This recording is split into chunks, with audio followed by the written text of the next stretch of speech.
Yo, what is going on, guys? My name is HeyGuysW3 or SoloHaze through YouTube, and today I'll be showing you Dungeon Quest Remastered or Dungeon Quest OG.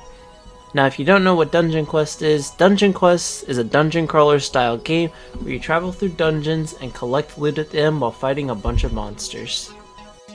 For those of you who don't know who I am, I would like to consider myself an OG player of the game, as I started my adventure when King's Castle was considered the top dungeon in the original game. Since then, I have played every dungeon up until the game died, and have loved growing up and playing the game as I started playing this game 8 years ago. Back in the day, I used to record older videos on my iPad, and some of them even have popularity to them. If you know me from my old YouTube videos, welcome back. But if you're a new viewer, it's nice to meet you as well. I'm excited to get to meet more people from the community and get to know more of you all. But enough about me, let's get on to the point of this video. One day I got a DM from my friend telling me DQ was back after years of not speaking to each other. I was surprised to see that they were not kidding, and that Dungeon Quest was back and better than ever. This game was originally called Dungeon Quest Remastered, has been changed to Dungeon Quest OG now, and could only be accessed through the Discord server. I really wanted to make content on this game for a while, but I was waiting for when the time was right, and I felt like it was time to return to YouTube and make some content for this game. Coming back to this game has felt amazing to me, and it has a different vibe now than how the original DQ kind of had it. Especially now because of Voldex taking over it, the UI is completely different from this. This is like textbook back to DQ and just how it felt before when VCafe still owned it. So yeah, if you loved this game before for the nostalgia of the game, I definitely suggest coming back. Or if you just want to try a dungeon crawler, you guys should definitely try this out too, because this is a pretty fun game. There's a new owner of the game named Curry, and he is trying his best to make the game harder, because a lot of people were complaining about how DQ originally didn't feel as hard. So he's trying to make the game a little more challenging so that you can stick around for that OG feel a little longer. Being under new ownership, let's now talk about some of the changes that have come with it. There have been some significant changes to the game, and there's definitely a lot to talk about, so let's go ahead and dive right into it. The first big change that everybody wanted in the original Dungeon Quest is the ability to swap spells on the fly and not having to go into the inventory and equip spells manually.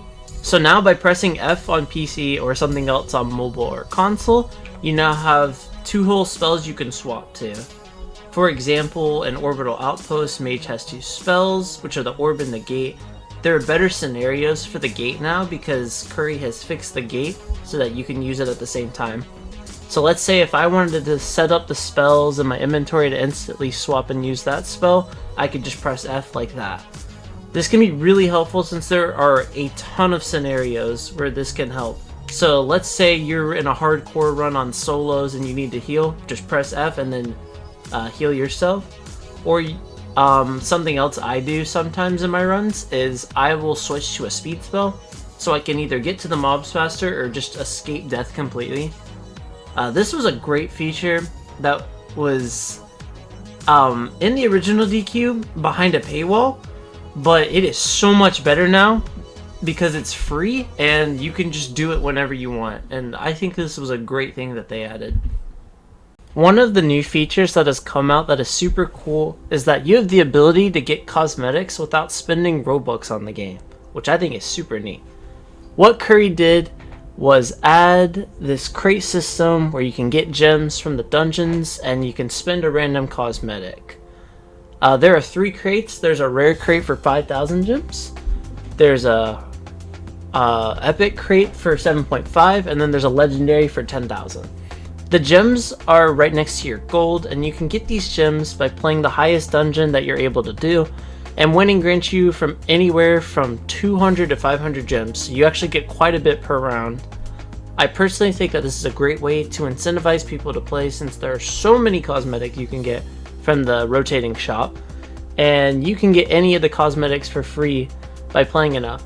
And these include all of the OG cosmetics as well that were removed from the game at one point. So if you had a favorite cosmetic from then, You could get it from the crate, or you can just get it in your rotating shop, which I think is also really cool to bring back some of those old cosmetics. Something else I want to bring up is that gold can actually do quite a few things now, which I think is super neat. One of the big things is that you're actually able to trade gold now. So instead of platinum like we had in the past with old DQ, you can just trade gold to teammates, or if you're trying to trade for a specific kind of item, go for that. And I think this is really cool because getting gold and then trying to give it to someone was kind of impossible back in the day. So I think that's cool that they added that. Another big thing that gold can do now is you can actually buy the EXP boost and game passes for gold. This is a really cool feature since it wants you to save your gold so you can get the EXP in a unique way. I personally bought the gold and extra item drop first because I was like, oh, this will definitely help me out in the long run, getting more items like this. Something about the EXP boost is that they actually do have a limit on them. A lot of people buy the EXP boost, and a lot of people were kind of buying a lot of EXP boosts back in the day because you can still buy gold for Robux to get faster levels. But yeah, so there's a limit on it. You get 10 hours max a day, which is kind of cool. Something a little smaller that got added was the ability to drop ultimates in Steampunk Sewers.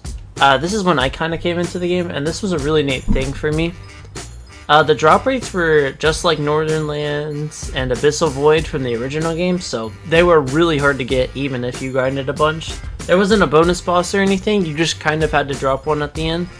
I'm not sure if this is something that will stay in the game, but I do really enjoy playing this game, so I would not mind grinding for ultimates in the future.